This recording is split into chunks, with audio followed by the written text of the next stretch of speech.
انسان کی زندگی میں جو چیزیں اسے بہت زیادہ نقصان دیتی ہیں اور بہت پیچھے چھوڑ دیتی ہیں، دنیاوی معاملات سے لے کر روحانی، اخلاقی، قلبی اور قرب الہی کے معاملات تک کو جو چیزیں نقصان پہنچاتی ہیں، ان میں ایک بڑی چیز غفلت ہے۔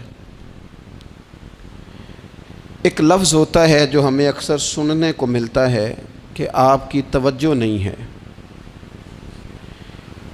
یہ ڈھیر سارے لوگوں کا مطالبہ ہوتا ہے، اہل خانہ بھی مطالبہ کرتے ہیں، کئی موقع پر والدین بھی مطالبہ کرتے ہیں، غرباء بھی مطالبہ کرتے ہیں کہ امیروں کی ہماری طرف توجہ نہیں ہے۔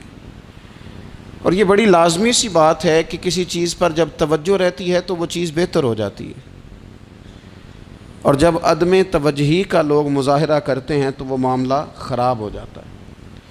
یہ جو عدم توجہ ہے اسی کو غفلت کہتے ہیں، اور جب انسان کے مزاج پر غفلت طاری ہوتی ہے اور غفلت اس پر پوری طرح غلبہ کر لیتی ہے تو پھر اس کی زرخیز زمین کو وہ بنجر کرتی ہے۔ غفلت انسانی دل کے لیے بڑی نقصان دہ چیز ہے اور انتہائی تکلیف اور ضرر کا باعث ہے۔ دلوں پر جو قحط نازل ہوتا ہے، قحط، ویران ہو جاتے ہیں دل، اور جو دلوں پر خشکی نازل ہوتی ہے کہ طبیعتیں خشک ہو جاتی ہیں، یہ غفلت کی وجہ سے ہوتی ہے۔ جو لوگ غافل ہو جاتے ہیں نا، اپنے معاملات کا دھیان نہیں رکھتے، دیکھیں نا، آپ کو کھانا کھاتے بھی غافل نہیں ہونا چاہیے۔ اگر کھانا بھی غیر معتدل کھا لیا جائے تو وہ انسان کی طبیعت کے لیے باعث ضرر بن جاتا ہے، نقصان کا باعث بنتا ہے۔ بات کرتے ہوئے بھی غافل نہیں ہونا چاہیے، کئی دفعہ جملے ایسے نکل جاتے ہیں جو انسان کے لیے پھر شرمندگی کا باعث بنتے ہیں۔ انسان کو غافل ہو کر کوئی کام نہیں کرنا چاہیے، غافل ہو کر، مدہوش اور بے ہوش ہو کر نہیں۔ غفلت دل کو ویران کرتی ہے، طبیعت میں خشکی لاتی ہے۔ غافل کبھی نہ بنے۔ قرآن مجید فرقان حمید نے ارشاد فرمایا کہ اقترب للناس حسابہم، فرمایا لوگوں کے حساب کا وقت قریب آ گیا، وہم فی غفلۃ معرضون، اور وہ ابھی بھی غفلت میں منہ پھیرے ہوئے ہیں۔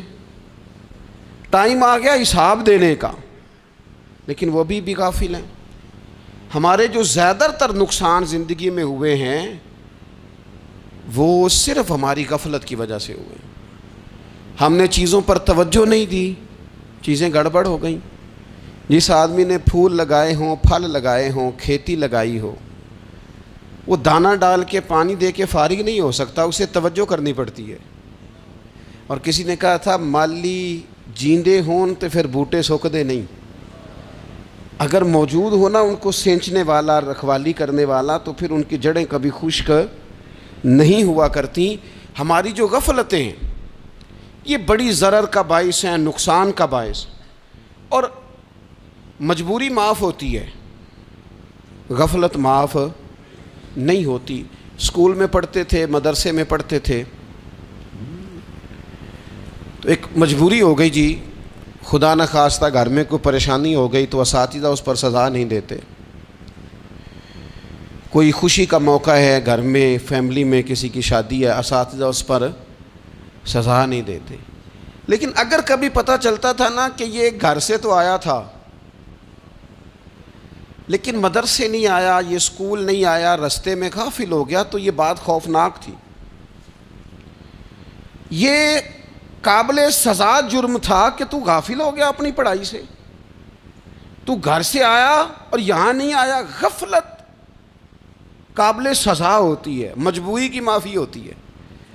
ہمارا آج کل جو مسئلہ ہے وہ غفلت کا ہے۔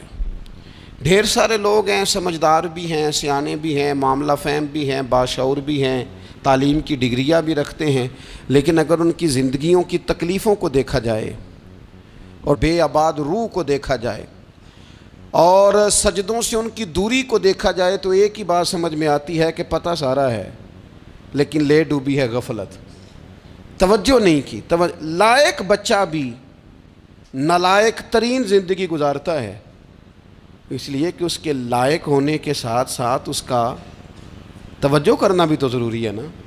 نرے لائق کا کیا فائدہ اگر وہ محنتی نہیں، اگر وہ توجہ ہی نہیں کرتا، اپنا سبق دھیان سے سنتا پڑھتا ہی نہیں، تو بھی جتنا مرضی لائق ہو پیچھے رہ جائے گا۔ اور کئی نالائق ہوتے ہیں، رٹا لگا کے پاس ہوتے ہیں، پر چلو رٹا تو لگاتے ہیں نا، محنت تو کرتے ہیں نا، جد و جہد تو کرتے ہیں۔ کئی نالائق جد و جہد کے باعث آگے گزر جاتے ہیں، اور کوئی اسی چکر میں رہ جاتے ہیں، میں بڑا لائق ہوں، کل پڑھ لوں گا، پرسوں پڑھ لوں گا، ہفتہ تیاری کر کے پاس ہو جاؤں گا۔ اپنی زندگی سے غفلت کا پردہ اٹھائیں، اور غفلت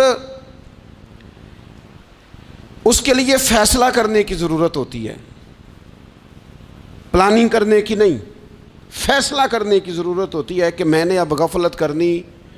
ہم نہ جب بھی کوئی پروگرام بناتے ہیں تو منصوبہ بندی شروع کر دیں، منصوبہ بندی نہ کریں، فیصلہ کریں، کہیں کہ میں نے غافل نہیں ہونا۔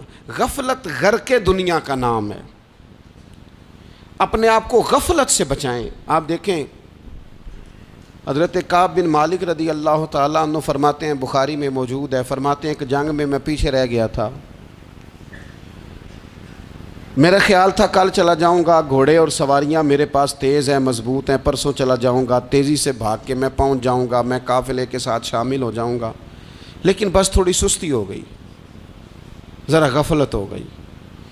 آپ فرماتے ہیں جب سب لوگ چلے گئے حضور علیہ السلام کے ساتھ جہاد میں اور میں پیچھے رہ گیا، تو پھر جب چند دن گزر گئے اور محبوب کے واپس آنے کا ٹائم ہو گیا، تو اب میں غور کرتا سمجھتا تو مجھے مدینے میں یہاں بزدل لوگ نظر آتے، اور کون نظر آتے؟ جو منافق تھے، وہ منافق بزدل دکھائی دیتے، یا مجھے عورتیں اور بچے دکھائی دیتے۔ میں پریشان ہوا، حضور واپس آ گئے۔ جنہوں نے بہانے کیے تھے نا منافقین نے، یہ مجبوری تھی اس لیے نہیں جہاد پہ گئے، یہ جنہوں نے بہانے کیے تھے انہیں مل گئی معافی، اور میں نے سچ بولا، میں نے کہا یا رسول اللہ میں غافل ہو گیا تھا۔ اب کہتے ہیں میں نے جب کہا نا حضور سستی ہو گئی تھی، ذرا غفلت ہو گئی، تو بندہ محبوب سے ہی غافل ہو جائے،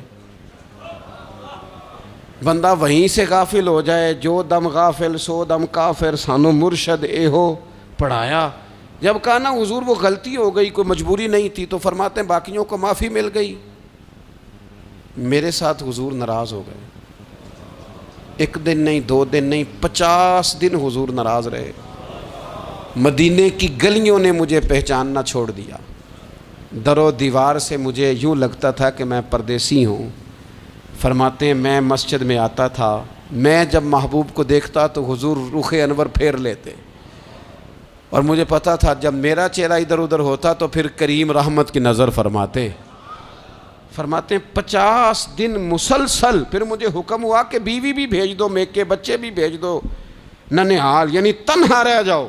فرماتے ہیں وہ میں نے قید تنہائی کاٹی، لیکن شکر اللہ کا یہ ہے کہ میں سچا تھا، بس ذرا بھول گیا تھا، بس ذرا غفلت ہو گئی تھی۔ تو فرماتے ہیں پھر اللہ تبارک و تعالیٰ نے میرے اوپر فضل یہ فرمایا کہ میری توبہ کا اعلان رب نے قرآن مجید میں فرمایا۔ تو غافل نہ بنے کبھی بھی، ہمارا نا مسئلہ یہ ہے، اور آپ نے ناراض نہیں ہونا، ڈھیر سارے لوگ غافل ہو جاتے ہیں،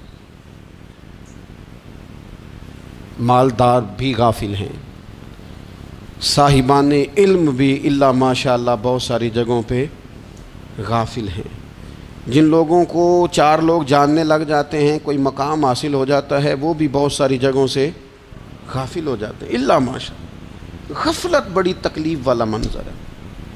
جو لوگ سمجھتے ہیں نا میں اب گڈ بک میں آ گیا ہوں، اب میں اچھا ہو گیا ہوں، اب میرے لیے خیر کہا جاتا ہے، مجھے اچھائی شاید یہ مستقل میرے ساتھ رہے گی، تعریف ہی ہوگی ہمیشہ، وہ بھی غافل ہو جاتے ہیں۔ اور یہ غفلت ٹھیک نہیں ہوتی۔ وجہ دیکھنی چاہیے کس وجہ سے انسان کو وقار مل رہا، عزت مل رہی۔ اپنی زندگی سے غفلت کو اتار پھینکیں۔ تھوڑی دیر کی تو غفلت ہوتی ہے، لمبی تو نہیں۔ 2 منٹ کے لیے صرف اس نے ڈرائیونگ کرتے ہوئے چہرہ موبائل کی طرف کیا تھا، 2 ہی تو منٹ لگے تھے۔